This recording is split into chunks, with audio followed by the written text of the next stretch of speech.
Quand on se promène dans les allées à l'épicerie au niveau des légumes, parfois on tombe sur de drôles de légumes, justement, puis on se demande comment les cuisiner. Pourtant, ce sont des produits locaux remplis de saveurs et souvent économiques. Aujourd'hui, dans Plein l'assiette, on vous présente des légumes oubliés et surtout comment les cuisiner.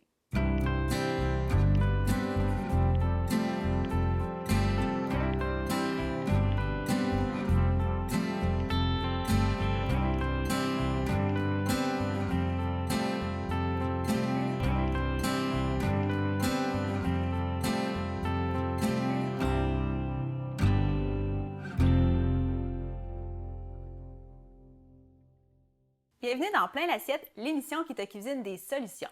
Ici, on t'aide à mieux cuisiner avec des astuces qui sont pratiques et accessibles. Je suis Caroline. Et moi, c'est Mylène. On te donne des trucs et des astuces pour cuisiner, t'organiser et retrouver le plaisir de bien manger. Bonjour Mylène! Salut! Aujourd'hui, on avait envie de faire découvrir les légumes, mais Oui. surtout des légumes des fois oubliés. Oui, exactement. Dans le fond, des légumes qu'on retrouve en supermarché, mais qu'on n'a pas tendance à acheter. Fait que c'est un petit peu ça aujourd'hui, le tour de table qu'on veut faire, de vous montrer là, les différents légumes qu'on est capable de retrouver là, selon les saisons aussi. Là. Oui, puis ce que je vois, c'est que c'est pas nécessairement des légumes exotiques, mais peut-être plus que ce qu'on pourrait appeler au Québec des plus anciens ou, tu sais, qu'on cuisinait peut-être il y a beaucoup plus souvent, il y a peut-être 60, 70 ans, 100 ans même, là, qu'on Oui. retrouvait sur toutes les tables au Québec, puis que maintenant, on cuisine moins. C'est ce que ça me donne l'impression un peu, là. Oui, en fait, tu sais, légumes racines, des choux, on va tout démystifier ça ensemble, puis on pourrait se présenter, là, on pourrait peut-être y aller un petit tour de table ensemble des légumes qu'on voit, puis un petit peu dire à quoi ça sert. Là. Oui, exactement.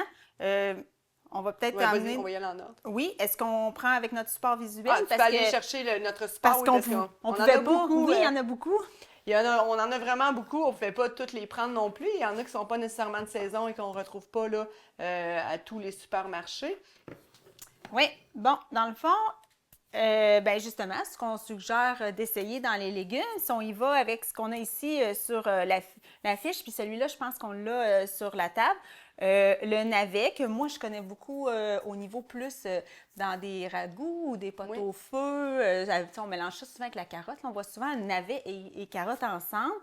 Le chou rave. Le chou rave, toi, tu cuisines ça comment? Bien, on peut vraiment le couper, en faire des fines tranches ou des grosses tranches et les faire rôtir. Au OK. four, là, c'est quand même plus coriace. Sinon, vraiment des petites juliennes pré-cuites, on peut s'en faire une petite salade aussi. Là. Avec le chou rave, d'accord. Ça, j'en vois quand même régulièrement à l'épicerie. Ça, c'est peut-être un petit peu plus exotique, mais la fenouil, quand on voit ça, ça a l'air un peu intimidant, ce gros bulbe-là. Avec toutes il y a- ces grandes feuilles. Oui, ces grandes feuilles qui ressemblent un peu à de l'anis, que tu me Oui, disais tantôt. exactement. Ça, c'est plus un goût de réglisse noire. L'anis, un peu. Oui. Puis, est-ce que ça se cuit? Ça se mange cru? Oui, tout se cuisine dans le fond. Encore une fois, on pourrait le faire un peu braisé, là, c'est-à-dire on pourrait juste le couper en quartier, l'envoyer au four aussi. On peut aussi le faire cuire aussi avec un bouillon, couvercle sur le feu, là, dans une sauteuse là, bien fermée. Là. Oui. Tu vois, moi, c'est quelque chose que je mélange parfois. Je ne sais pas si tu vas pouvoir m'aider. On a le rutabaga. Je suis portée des fois à mêler... navet plus sucré, rutabaga, rabiole aussi, là, c'est très petit, plus petit. Donc, c'est...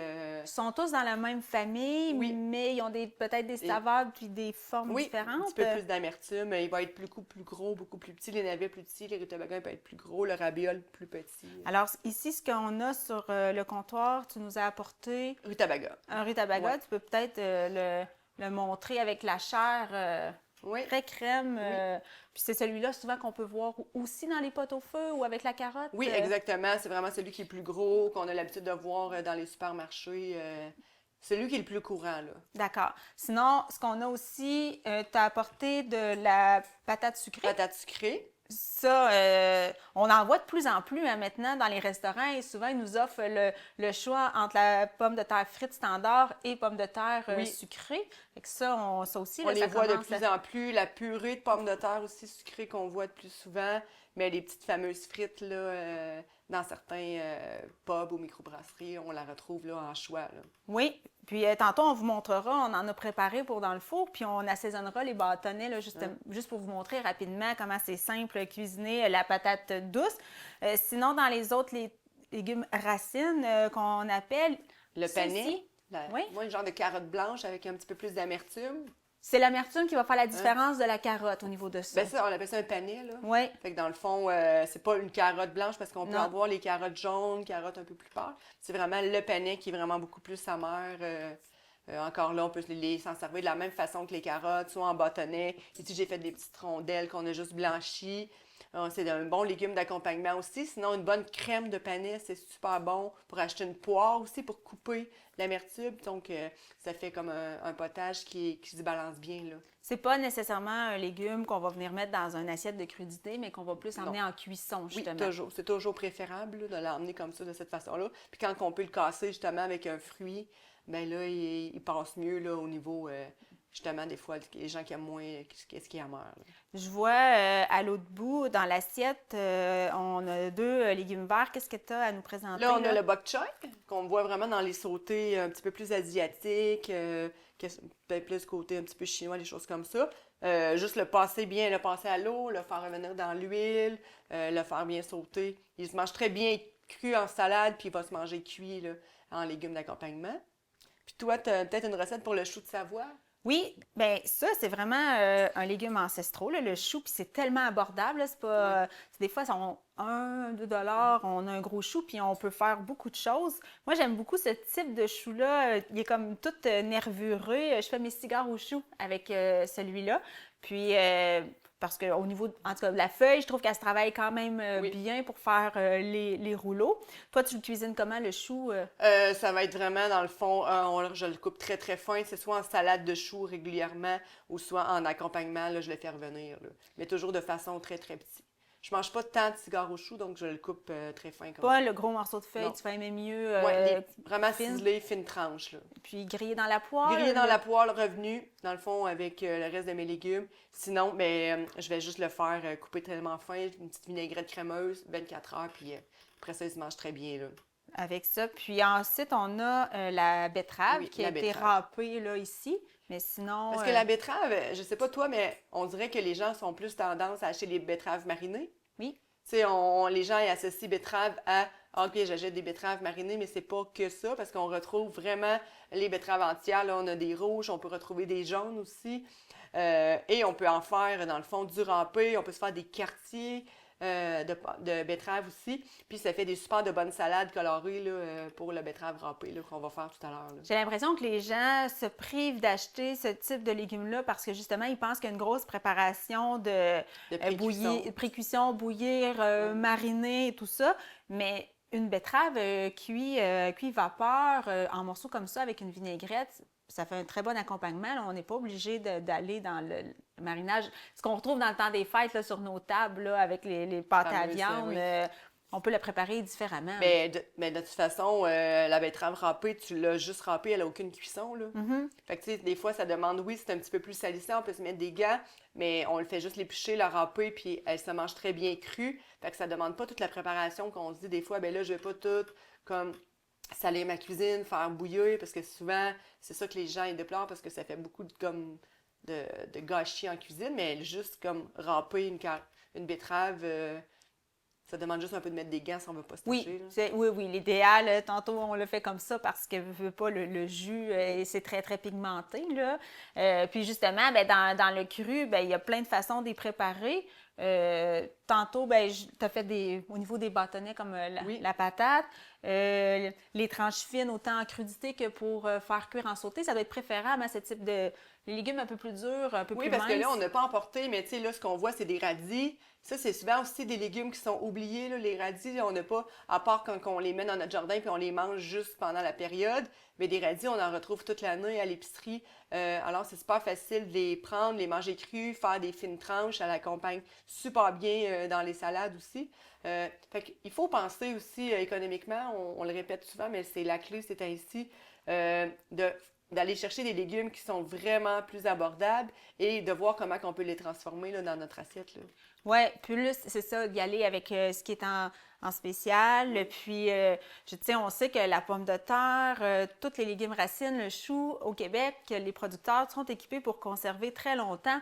Fait que dans le fond, on consomme des légumes qui ont poussé au Québec, puis tout l'hiver, au lieu de consommer des légumes importés, justement, là, parce que ça se conserve super bien, même dans nos frigos à nous, là, c'est ce type de légumes-là. Puis, tu sais, je suis la première, là, mettons, des fois, avec le temps qui court, ben, je me limite juste à poivron, oignon à la maison. Puis, des fois, je me dis, je devrais essayer de varier les variétés de légumes. Des fois, je vais y aller plus en légumes congelés aussi, on aurait pu en parler, mais il y a tellement des bons mix de légumes congelés faits au Québec aussi. Fait que des fois, économiquement, ça aussi, il faut y penser. Fait que quand on les achète crus comme ça, ben, on voit toutes les façons là, de les cuisiner puis de les apprêter. Oui, fait que, tu sais, c'est des fois de prendre peut-être un petit peu plus de temps dans ce rayon-là pour voir ce qui s'offre à nous au lieu justement d'aller chercher le paquet de poivrons puis toujours rester Parce qu'on se retrouve avec beaucoup de légumes qui périssent rapidement parce que ces légumes-là, les pommes de terre, betteraves, navets, c'est des légumes qui vont rester longtemps dans votre frigo ou dans votre garde-manger. Mais quand on y va avec le poivron, ben c'est un légume qu'après quelques jours, il faut le consommer. Et des fois, il faut penser aussi rentabilité du produit qu'on le garde longtemps. Là. Surtout quand on n'est pas une grosse famille. Puis justement, comme le chou, quelqu'un qui vit seul ou en couple, c'est gros là, comme légume. Là. Mais c'est un légume qui est optimal au niveau de ne pas gaspiller parce qu'il va quand même se conserver très longtemps dans le frigo. Là. Puis, on peut ajouter ça dans des soupes aussi, là, la fameuse soupe aux choux. Mais c'est une autre façon aussi, quand peut-être qu'il devient un petit peu mou de quoi de même, ben dans une soupe, on réussit à récupérer puis on jette pas parce que, comme tu le dis, là, un poivron, une fois que... Une fois qu'on l'a coupé en deux puis qu'il reste une demi, le lendemain, il faut que tu la manges. Là. Oui, c'est ça, parce que ça dépérit très, très là, rapidement. Mais tu sais, ce que j'aime vraiment sur ton affiche aussi, c'est que là, on les voit bien... les différentes façons, les légumes rôtis, là, des plaques au four, c'est tellement polyvalent. On peut mettre tout ce qui est un peu les légumes, ce qu'on appelle légumes racines, là, qui sont beaucoup plus forts. On les mélange, on les assaisonnements, de l'huile, du sel. 25 à 30 minutes, là, on mélange ça et on a quelque chose de très bon là, à manger puis en accompagnement. Là. Puis c'est vraiment riche en vitamines. Fait que je trouve ça une façon rapide. T'as pas besoin de faire bouillir, t'as pas besoin de tout comme ça allait ta cuisinière. Tu t'envoies juste une plaque au four. On pourrait justement préparer nos bâtonnets de pommes de terre douces là, pour justement les envoyer sur la plaque, là, vu qu'on en a ici. On va se prendre un bol avec... Tiens, je vais te donner ça. Je vais aller chercher de l'huile. Oui, puis là, on en a coupé juste vraiment quelques-uns pour vous montrer. On les a fait en frites. On aurait pu les faire en chips aussi. Moi, j'aime ça. Des fois, je la fais quelques fois par année, la recette des chips, des nachos de patates douces. Là. Ah oui, des nachos de... Ah, dis-moi en plus. Dis-moi en plus. OK, oui. J'aime ça, puis je le fais aussi avec mes élèves. C'est vraiment patate douce, mandoline ou couteau. On fait des fines tranches et on se fait vraiment une plaque au four, le même principe que ça. On peut rajouter nos légumes, nos poivrons, nos oignons, maïs en grains. On envoie ça au four pour que la pomme de terre soit cuite. À la fin, on remet notre fromage et on remet ça au four gratiné. OK. Fait que c'est la version santé de se faire aussi, au lieu de manger des Tostitos. Ben, je l'appelle nachos de patates douces. Une nouvelle façon de manger. Ah, mais oui, tu vois, c'est quelque chose que j'aurais pas pensé. C'est très apprécié, dans le fond, comme recette. Parce que justement, ça fait découvrir, c'est sucré. Après ça, tu peux te faire une petite salsa maison pour accompagner. Là. Pour accompagner avec. Puis, dans le fond, on les assaisonne avec nos assaisonnements préférés. Oui. Ça peut même être, j'ai déjà vu des fois au niveau plus barbecue. Fait que la patate douce. Paprika fumé, tu sais, ça peut être du miel aussi. Est-ce que les autres sont prêtes? Je vais aller voir justement.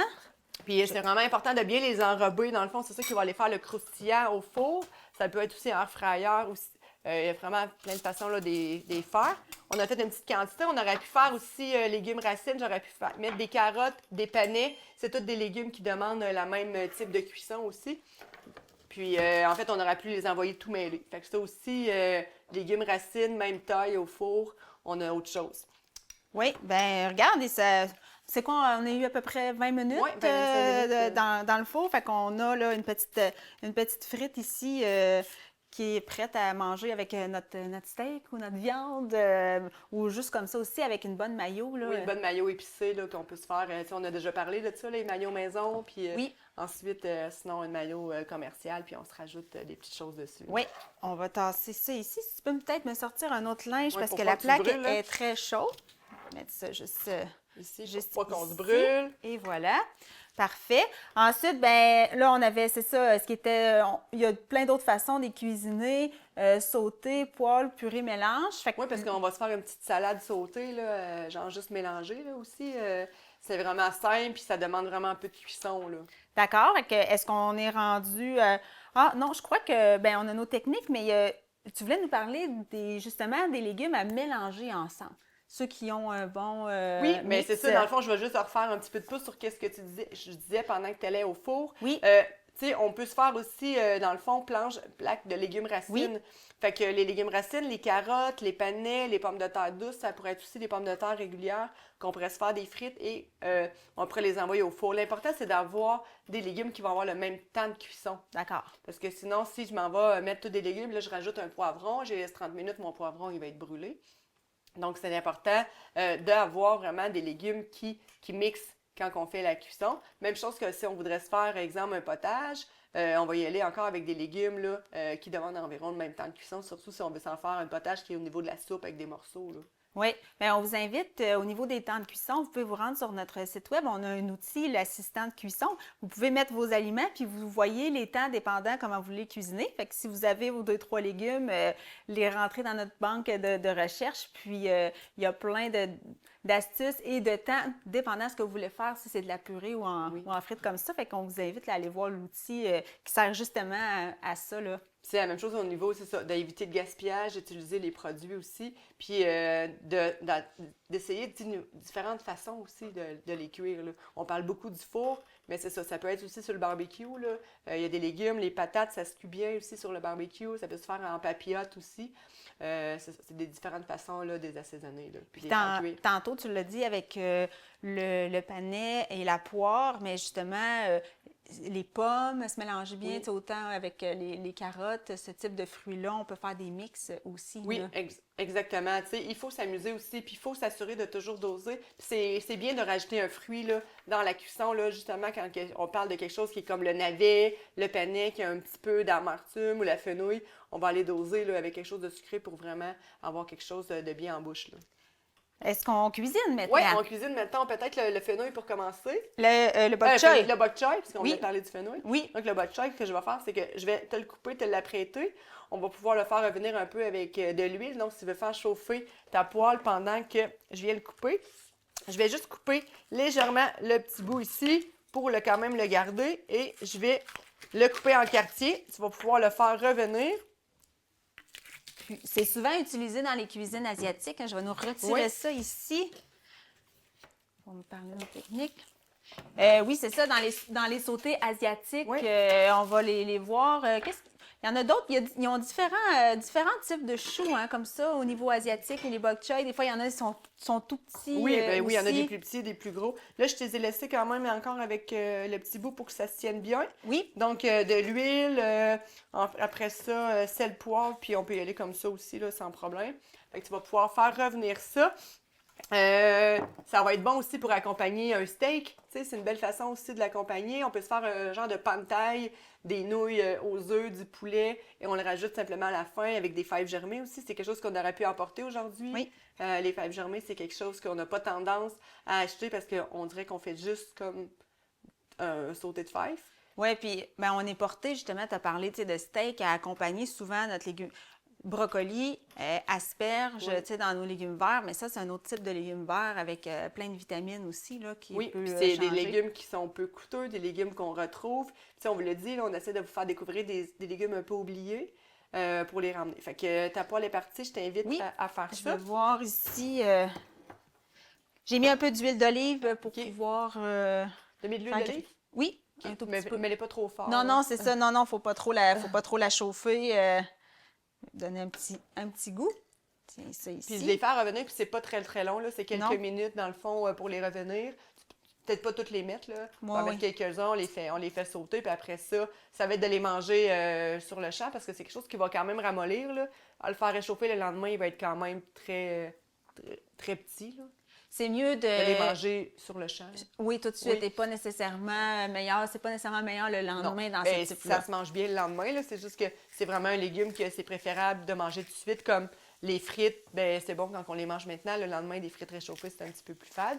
Mais il y a des légumes comme les betteraves râpées, comme les salades de choux. Ben ces légumes-là, dans le fond, il faut vraiment plus les faire, leur faire donner du goût. Fait qu'eux, ils vont être meilleurs le lendemain quand ils vont avoir pris toute leur saveur, là. Parfait. On peut les laisser un petit peu dans la poêle. Ouais. Pendant que, mettons, je tasse ça, puis on prépare une autre petite salade. Oui, on avait là, justement la petite salade avec la betterave. C'est ça que tu voulais faire? Oui, je voulais faire la petite salade avec la betterave.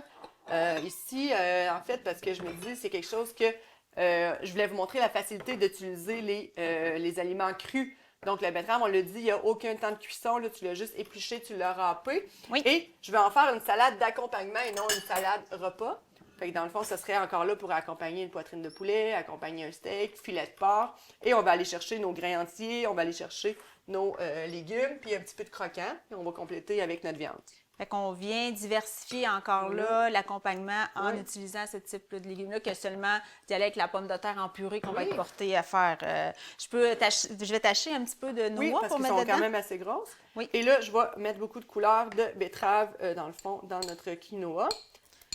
T'as mis, c'est quoi le grain qu'on a J'ai mis, utilisé? là, j'ai mis du quinoa, j'ai dit l'orge. Oui, on en a cuisiné de ça, mais le quinoa peut être très bien aussi, hein? C'est un autre grain qui peut être utilisé. Dans le fond, c'est de l'orge. Le temps de cuisson, vous pouvez aller voir nos autres épisodes. Sinon, une trentaine de minutes pour ce type d'orge-là qu'on peut faire en préparation puis qui peut être bon toute la semaine. Et on peut varier là, notre accompagnement. Là. Oui, on peut en faire des salades, mais aussi on peut en faire vraiment quelque chose d'accompagnement dans l'assiette. Ça s'en vient dessus? Oui, je vais tourner ça. Je vais te montrer ça, voir qu'il puisse prendre une belle coloration. Belle coloration. On garde un peu le croquant, hein? Oui, il faut garder le croquant, sinon quand ça devient trop mou, là, c'est pas agréable. Donc encore une petite coloration de l'autre côté pendant qu'on finit. J'aime bien faire ça sur le barbecue, moi. Ce genre de légumes-là, l'été. Mais c'est surtout, c'est pour ça que j'ai gardé dans le fond la tête. Dans le fond, j'ai pas tout coupé. Ça permet de garder vraiment les bok choy en quartier. Ça fait une plus belle présentation. Oui, sinon, ils sont portés à se défaire un peu. Fait que notre salade ici, il nous restait les noix à mettre. Ça ici. Puis là, on pourrait ajouter un petit peu d'assaisonnement dedans. Tu veux avoir l'huile et les assaisonnements. Ça ici. Ça n'a pas besoin, c'est quand même goûteux, hein, la betterave. On n'a pas besoin de mettre beaucoup d'herbes ou des choses comme ça. On met un petit filet? Oui, un petit filet d'huile parce que déjà, dans le fond, les betteraves vont sortir leur goût. Les noix vont donner aussi un petit peu de goût. Et on va possiblement avoir des saveurs dans notre assiette là, en accompagnement. Fait qu'en mélangeant tout, on ne veut pas avoir des saveurs qui vont aller masquer notre viande là, ou notre poulet, peu importe ce qu'on va accompagner avec ça. Si on accompagne avec une sauce, justement, ou un petit jus de cuisson. Fait que tiens, on a quelque ça chose ici. de très coloré. Puis on se rappelle qu'on va avoir des choses qui sont colorées, des aliments qui sont croquants aussi. C'est important de varier les textures dans les repas. Fait que tu nous amènes ça ici. Je te ramène un autre linge. On peut même, je ne sais pas si on a une petite assiette pour... je pense qu'on va pouvoir les mettre. On va pouvoir les mettre en devant. Ça, même tiède, ça fait une très bonne salade. On en a parlé là, dans une autre émission pour justement varier au niveau du froid, du chaud. Fait que ce type de légumes-là, allez, viens-t'en. Tiens, si tu veux montrer à l'écran ce que ça donne. C'est vraiment super bon. Ça a bien resté. Tu as une idée du barbecue aussi. Elle aurait fait un peu le même résultat. On aurait eu un petit peu de quadrillage. Puis ça, c'est bon quand c'est justement chaud et tiède. Le lendemain, il va être vraiment plus rapetiné. Tantôt, je parlais justement de pâte au feu. Puis des fois, c'est un peu le préjugé qu'on a avec surtout nos légumes racines et même le chou, que c'est des aliments qu'on consomme seulement l'hiver, que c'est des longues préparations, que ça cuit longtemps. Mais là, on vient de démontrer qu'on peut les utiliser de plein d'autres façons, là.